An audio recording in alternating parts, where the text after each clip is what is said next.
Hello, everyone, and welcome to the FTGU Media Show. I am your host, Laura Stewart, and today I have a Clubhouse friend, TikTok, Instagram extraordinaire, Giselle Ugarte. I believe I said your last name right. You're so close. Ugarte, like party. You're so close. Darn it. I thought I nailed that one. Well, Giselle, I could say now Giselle. You won't forget. Now you won't now forget. I won't forget. Thank you, honestly, so much for being here today. I know you've been so busy. The states are like open and you guys are flying everywhere. You've been on stages. I believe you were just on a stage not that long ago with Tom Ferry. So real estate coach and you're doing your thing. So awesome. Congrats to you. I'm so incredibly grateful. And just for the sake of clarity, I was not on stage with Tom Ferry, but I did get to go to Tom Ferry and I got to see and meet and squeeze so many of our other Clubhouse friends who have truly become family over the last few months. And just getting on stage in general, getting on real stages in general has just been so nice. I certainly love the virtual stages. And I love the fact that, for example, if anybody is watching the video, how cool that I am sharing this story in this space with you, Laura, and yet I'm able to make eye contact with every single person who watches this video. Whereas when I'm in person, I have to compete and fight and walk around and try to hold your attention. And so both have their pros and cons, but it feels good. And I'm so grateful for the different platforms that have brought us together, because who knows how long it would have taken the universe to get us together. Crazy. 100%. And I know you're up to a lot on social media. I probably wouldn't have even come up on your screen. And so you're so right. Like us being on Clubhouse, we've gone in a number of rooms. I've absolutely loved all the content and advice that you've been giving people. I think what's really inspiring to me, maybe coming from another woman, is just that like you went into those rooms and you're like, I'm putting my hand up. And for anyone who does know what Clubhouse is, it's an audio only platform. So it's not like she's actually putting her hand up.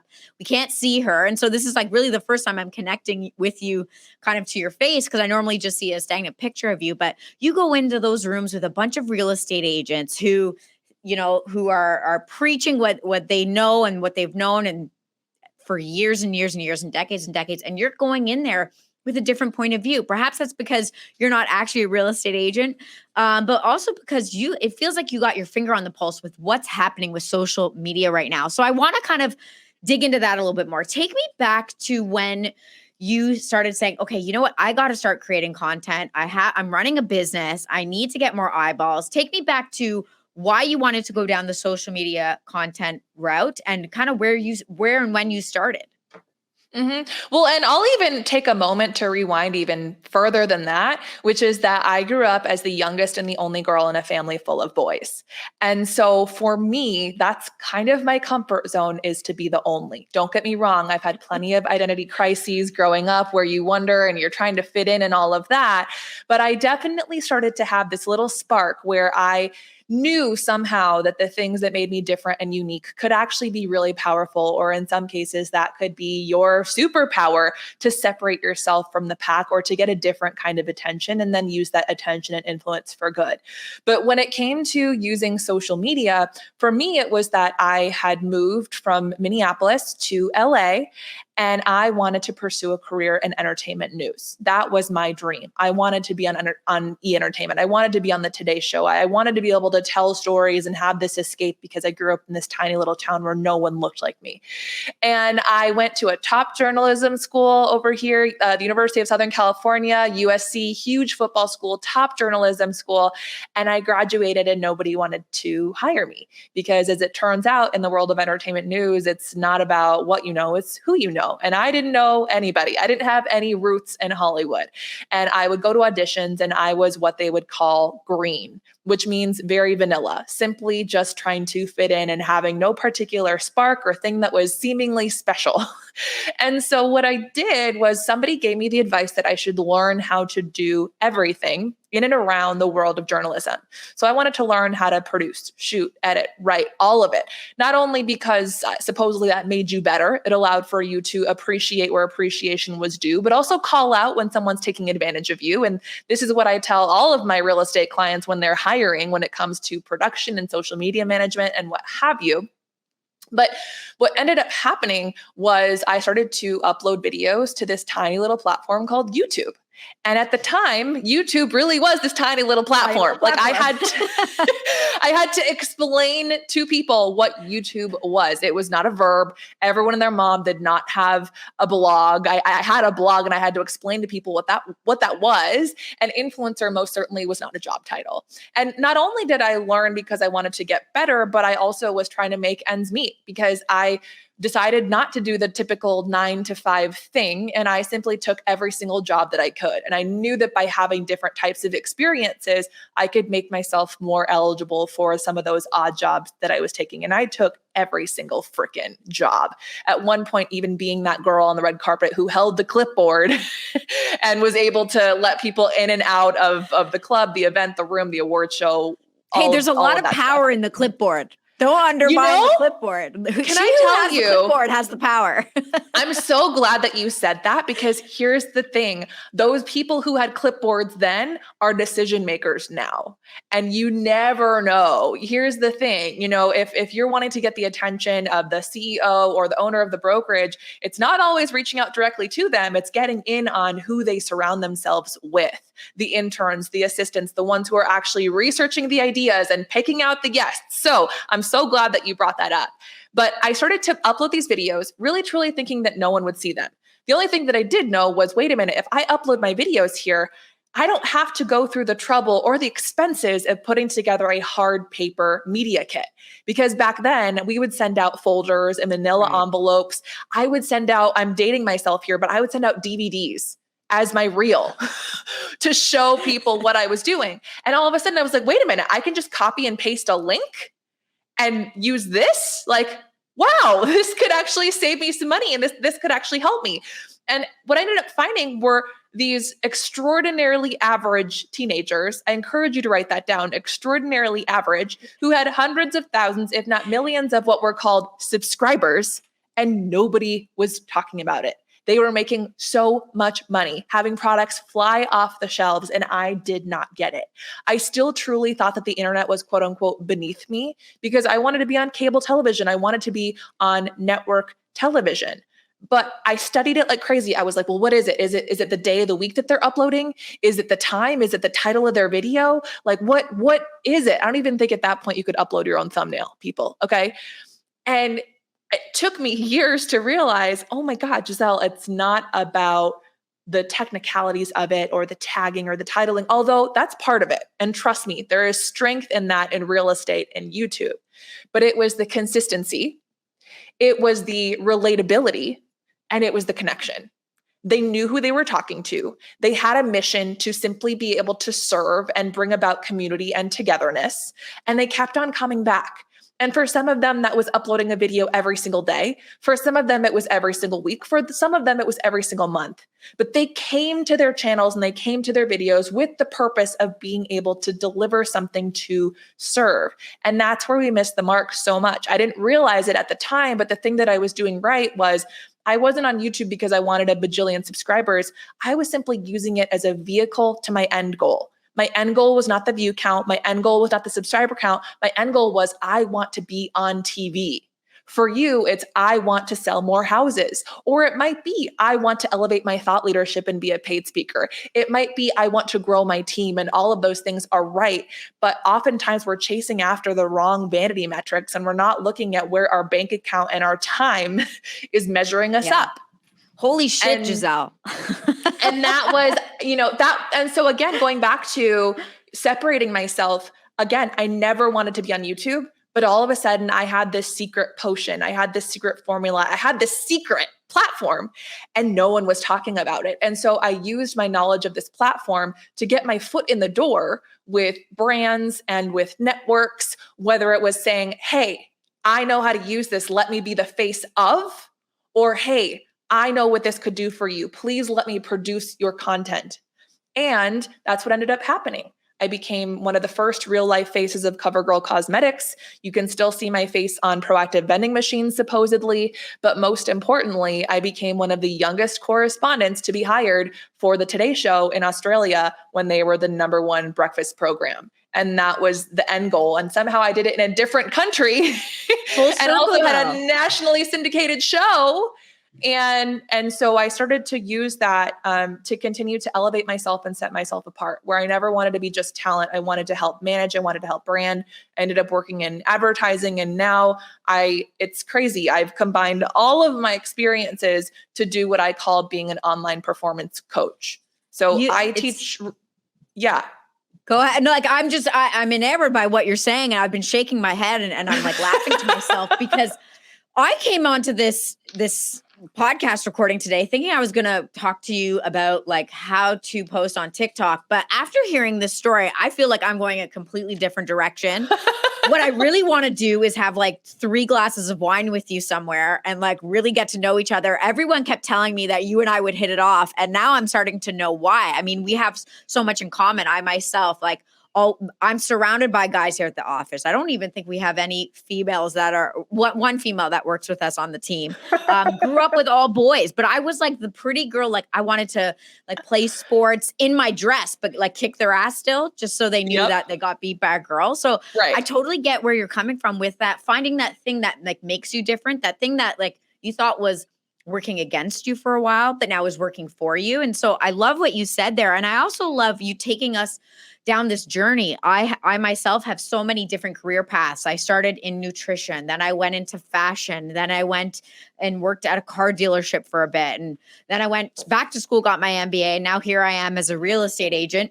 You don't need your MBA to be a real estate agent, that's for sure. So, it's really incredible the path that your life can take you if you're open to it. And so I think I'm just going to go down a bit of a different route. And that's the route of when I'm working with clients, particularly new clients who are like, okay, I see Giselle, look what she's done with YouTube, TikTok, Instagram. I know I need to get in this content game. But then the excuses start, right? Like all of a sudden we start to hear a lot of excuses. I'm sure you as a coach, like you hear so much of this all the time, which is, oh, well, Giselle's charismatic. Let's go there first. Giselle's beautiful. She's charismatic and she's been working in front of the camera her whole life. So she, of course, is going to be good at it. I am not like that. So I shouldn't do it. What would your advice be to someone like that? Well, first of all, thank you. And second of all, not only do I hear those excuses, I've made them myself. So if you go to my YouTube channel, which first of all, I haven't uploaded in like 6 years, because remember, YouTube was not my end goal. Now there's a part of me that's kicking myself, but at the same time, it was part of my own personal journey of personal development. Because you see, when I first got myself onto YouTube, my reaction wasn't, oh my God, I should be making as many videos as possible. In fact, my arrogant attitude was, oh my God, I'm so much better than these people. Like, oh my God, why are they making videos? Like their camera is horrible. How dare she go on camera without makeup on? Oh my goodness, this person is just rambling on and on and on and on. That's why I didn't understand. And that's why I was trying to look at everything else about their video, because it could not be this person. Like there's nothing special about this person. Like remember that word, write that down again, those 2 words, extraordinarily average. Yeah. Connection, the vanilla relatability, person, right? Yeah. Really, truly. And I was too afraid to do that. In fact, if ever I got on camera with quote unquote no makeup, it was very much in quotes, because I would even put no makeup on. A big part of getting yourself comfortable in front of the camera is actually the unlearning and getting out of your head about the irrational idea of perfection. Here's what I found as I started to create content. As I started to create content, I realized how uncomfortable I was. I realized how much harder it was. I realized how much more time consuming it was. And suddenly I ran out of insults because I realized, wow, how do you people do this? The ones that are talking smack are usually the ones who aren't doing anything. And if you are talking smack, usually it's because you know that maybe somebody's full of shit. But you're not talking down to somebody because you're thinking, I remember what it was like when I was doing that. And as soon as I started to upload more and more and more, which again, I haven't deleted any of my YouTube videos. You can take a look. I might have been quote unquote charismatic, but I was not comfortable and I was not myself. You'll actually hear compared, like put a side by side right now with my voice. My voice went up like 8 octaves. Okay. Yeah. Like that's how you know that I was uncomfortable and I was trying to make everything absolutely But perfect. here's the Like, thing, but Giselle, you did it anyways. Some people can't even get past that point of like, I'm uncomfortable. My pits are sweating, and I'm gonna. Oh, my phone rang, and I didn't get to my content today. Like, you still did it. I'm trying to get clients out of their own way to even just shoot the video on their phone. I'm not talking about getting a camera out and doing anything. I'm talking about just doing this. How did you get past that? Like literally, like did you practice first or just start and just like slap yourself around? it was a few different things. It was seeing that other people were doing it and getting results. It was looking at my bank account every single day and having in extreme anxiety, wondering how things were going to happen and realizing that I couldn't make it happen unless I put myself out there. Now, realize that at this time, we didn't even have the phones yet. So I had to pull out the camera. Now, though, you're so right in that you have no excuse. So, what I would challenge you to do in this day and age, 10 years later, is okay, so you don't want to record the video. How can we get you to, or you don't want to upload the video? How can we get you to use video in any way? Chances are you're already using Zoom. And if you're not, I would encourage you to try to make more of your phone calls video calls or FaceTime calls. I also would encourage you to utilize one-to-one video. What does that mean? Some of you use a platform like BombBomb. I love BombBomb. If you don't know what BombBomb is, slide into my DMs. I'm happy to show you the world of BombBomb. But that's when you're simply making video not for the whole world to see, but for one person to see. And also flip your mindset into thinking that video needs to be a recorded masterpiece, but instead think of it like a human to human interaction. There are so many of you who your excuse is, ugh, fuck, I don't want to do video, but if I could just get them in person. Yeah, you can on your own time, on demand, and even while you sleep, if you learn to get comfortable using video. And you can film videos on your phone on a daily basis. You have no excuse not to. You don't have to upload if you don't want to. But if you're still scared of uploading, then what I would encourage you to do is to take advantage also of 24-hour video. When a video disappears after 24 hours, how can you do that? You can use stories on Facebook, on Instagram, even now TikTok has stories. You can also go live, which for some of you sounds even scarier. But again, you know how to give a house tour.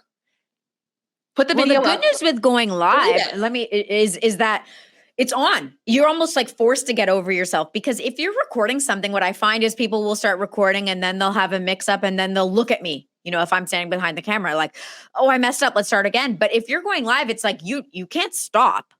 Like in a conversation, just talking to someone, you can't stop. So I actually think live is a great place to start. I love the idea of stories. That seems to me like it's like a playground or a practice area for you to kind of like test something. If you get a lot of engagement in your stories, maybe that's something that you should consider making a higher edited piece of content around, right? So that's a great place to start. I want you to kind of dissect for me the excuse of time, because I see you're posting different content on Instagram than you are on TikTok. It's not necessarily, you're not just copying always the same post and posting it on TikTok and then downloading it and uploading it to Instagram. You're like purposefully creating content for the platform that you're on. A lot of people are going to say this. Yeah, Laura, that's great. Giselle and you guys are like media people. That's what you do all day. And I'm like, no, actually, I sell real estate. Giselle actually like is a performance coach. Like our goal and our job is not to produce content all day. So the excuse of time, how do you how many hours a week or a day do you spend on producing content, if you don't mind sharing? And what are kind of some of your hacks, or what would you say to somebody that says, I simply don't have the time? You obviously have more time than I do. A couple of things also just came to mind even before that. One, if you are going live, by the way, have a friend or three show up when you're going live, just to be able to help calm your nerves and or to feed you questions so that you're reminded that there's somebody else on the other side of that camera. That's such a freaking good point. I've gone live and I've had a big fat zero show up. I've never been more embarrassed in my whole life. But then I thought, well, no one's here. So I guess no one get knows people to show up. The other thing, the friends. Yeah. The other thing, when you said time, I instantly had a little spark, which is set a time limit when it comes to filming your videos. Why? Because otherwise you're going to do 30 takes of the same shit over and over and over and over again. And it might actually get worse with more takes. But the best one might be the very, very last one when you're like, well, I got 5 minutes. Let's just knock it out. So if you give yourself a time limit for how much time you're allowed to spend, whether it's writing a caption or filming a video, that will hopefully help to just light that fire underneath you. And chances are you're a procrastinator because you haven't done videos yet. So this could also potentially help. But then the concept of not having enough time, I'm going to actually turn that around and say, well, hold on. Is time the problem or is time management the problem? Because I know what it's like to be a visionary. I know what it's like to have ADHD. Y'all, I have Alexa go off throughout the day, all day to keep me on track. Okay. Even as a coach, or perhaps especially because I'm a coach, to hold myself accountable. And so what I would challenge you on is, okay, well, hold on a second. How are you actually managing your time? Because I would be willing to bet that you do actually have the time. Very rarely am I looking at someone and going, yes, you're being as productive as possible. You don't have the time. Because pay attention. Go look at your screen time on social media. How much time are you spending on social media? And of that time, Yeah, you're on social media. You're just not doing what you're supposed to be. Exactly. How much time are you consuming and how much time are you creating? Because the average person spends about 2 hours a day on social media. 2 hours a day. That's not sitting there for 2 hours, by the way. That is continuously opening up the refrigerator door that is your phone and that is the app. And you're scrolling for a few minutes or you're answering DMs or you're watching stories and you think that it's just like 30 seconds, but then all of a sudden 10 or 15 minutes go by. And then you do it again an hour later and an hour later and an hour later. That's also when people say, well, what time of day should I post? Whatever fucking time you want, because people are on social media all the damn time. So pay attention to how much you're consuming and how much you're creating. If you're one of those average where you're spending 2, if not more hours a day, guess what, people? That's about 14 hours a week. That's 2 whole work days that you are wasting. For you, it might not even necessarily be scrolling social media. It's, are there other areas of your life where you're wasting time? The first time that I ever did a time audit, which if you are interested in doing a time audit, send me a DM because I have a worksheet for this. I should probably turn it into a download, but for right now, it's just a worksheet that I give to my friends. And I have every single 15-minute increment of the day written out. And I will have the alarm go off every 15 minutes so that I can track exactly what it is that I'm doing. The first time that I did this, I realized that I was wasting time doing 3 things. One was bookkeeping, whether it was checking my numbers or uploading receipts or simply just organizing folders in my email. The other one was picking out outfits, which also includes packing because I travel a lot. And then the third one absolutely was grocery shopping and meal prepping. All of those things I realized like, oh my God, this is taking up so much of my week. How can I change this? And so that's when, for example, I hired a bookkeeper and I started to calendar in when I'm reconciling receipts or when I'm pushing things to my QuickBooks. I hired a stylist who does all of my shopping, and 1 to 2 hours a month, we go through, she helps me get all of my outfits, whether it's for my events, for my travel, or for my day, which easily cuts down the time that I'm spending trying to pick out an outfit or even packing. When it comes to grocery shopping and meal prepping, I do all of that online now. It gets delivered. And at this point, I'm not even ordering them anymore. I simply let my coordinator assistant know what it is that I want. And that has won me back so much more time so that I can be present, not just in my coaching business, but I have other businesses that I barely even talk about. And I really, at most, am maybe only spending about an hour a day total replying to DMs. That's something that I have in my calendar. The only time that I reply to DMs is if it's in my calendar or if I'm on transition, which typically means I'm on the toilet, like TMI, but let's just be real. If I respond to you during a random time of day, that's what I'm doing. Yeah. Good to know. And yeah, really, truly. And then most of the time, if I'm replying to comments, it's only after I have uploaded something just for the sake of showing engagement. I don't reply to every single comment because that just doesn't make sense for me. Yeah, it sounds like you're sorry. It just sounds like you're super thoughtful about your time. And, obviously that's the coach in you. And that's what makes you so great at what you do. And I'm listening to a lot of this and I've taken a lot of similar advice, right? Like I have meal prep done for me. I've hired an executive assistant. She does everything from like booking my nail appointments, which someone might say, how hard is that to do? But you know what? That's 5 minutes out of my day. I could have been responding to a DM. I could have been creating a reel. It's about finding ways to get those hours back. And for the listeners who are already like, oh, well, you guys can afford it. Here comes the excuses again, right? You guys can afford it. You have money. If you're a real estate agent or you're an entrepreneur and you're listening to this, you cannot not afford it. Sometimes you got to, spend some money to make some money because you need to be using all the time you can to help build your business. And so those are some really, really incredible tips. I want to take it back to, some people who would say, okay, I want to create content. I got my camera. I'm ready to go. I'm super confident. But what do I talk about? What should I say? What do you say? What you should talk about is what you're getting asked all the time.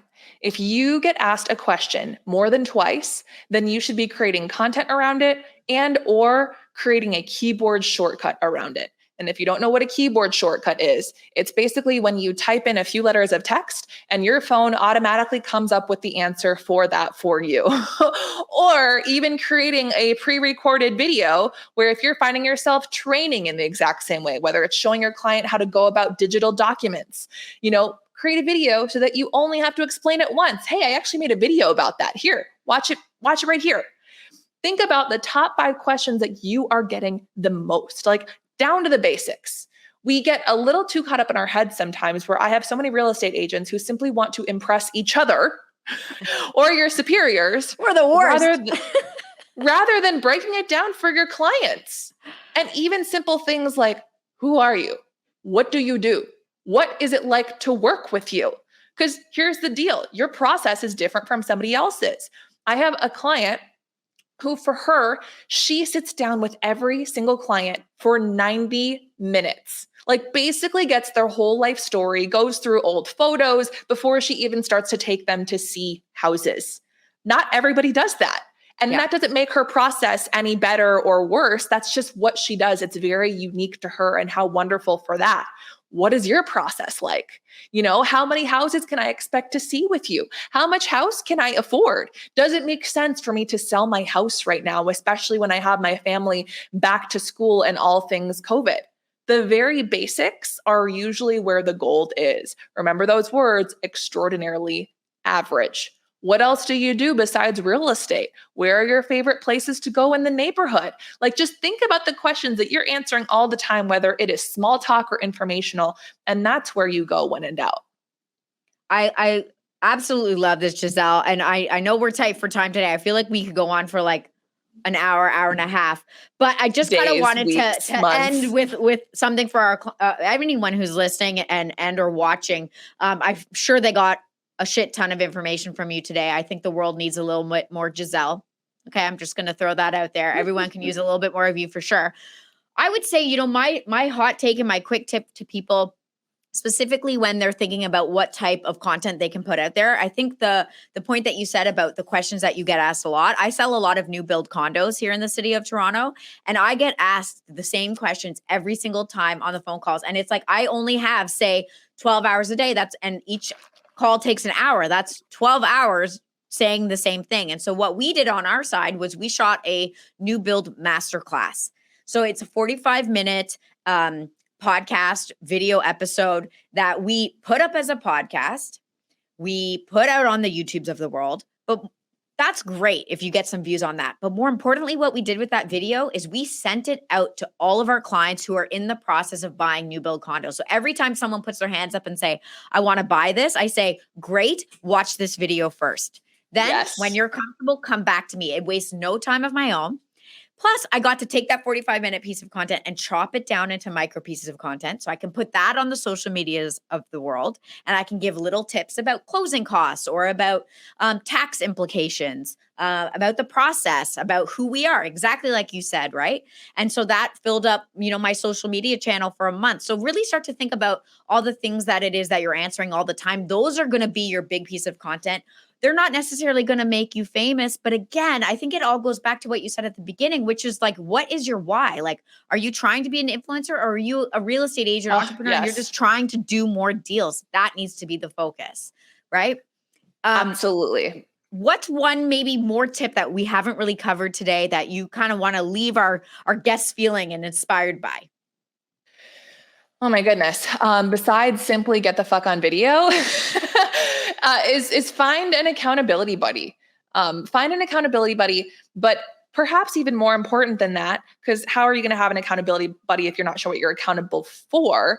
Is get so crystal clear about your objectives. Something that we didn't touch on, I'm just remembering, is you mentioned how I'm making different content on different platforms. In some cases, I'm repurposing, and in some cases, I am uploading the exact same thing from platform to platform. And in some cases, it's original concepts.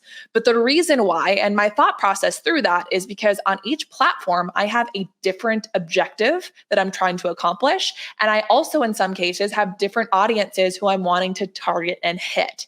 Now, it's possible that on every single platform, you do have the same objective and you do have the same audience, and that is totally and more than okay. It will save you time and energy. But because I've gotten more efficient, because I've already ran my first few miles as I've figured out this marathon training that is social media, that's what's allowed for me to diversify a little bit more. And so really, whenever you're getting on a platform, ask yourself, what am I doing here? What is my purpose for being on this platform? It's possible that for TikTok, you want to get better at being a speaker, or perhaps you want to get hired as such, and maybe you want to elevate your thought leadership. Maybe on LinkedIn, your goal is that you want to grow your team. And so you want to focus specifically on culture and team building. And then maybe on Instagram, you're focusing on getting your clients and perhaps building credibility with the builders or something like that. But decide what that looks like and then what that ultimately means. Does that mean that you're going to post once a week? Are you going to post twice a week? I don't want you to post every single day, all of the time. You don't need to be honest. So if you're doing that, great. If you have time for that, awesome. If you have the capacity emotionally and physically, wonderful. But if you know that you don't have the time for that, awesome. Figure out what consistency looks like for you. No lie, one of my top producing social media clients has less than 1,000 followers on Instagram and maybe posts once a week. Why does this work for him? Well, one, he's thinking about not just who already follows him, but especially those who aren't. We've optimized his profile for search, and we've shown the profile that is him so that anybody who comes to his profile, especially the ones who are researching and creeping, can get a really good idea of the portfolio that is him, not his listings, and create a trustworthy transaction so that by the time they reach out to him, they feel like they know him, and especially because of his videos and because he also puts pictures up of his clients with consent, of course.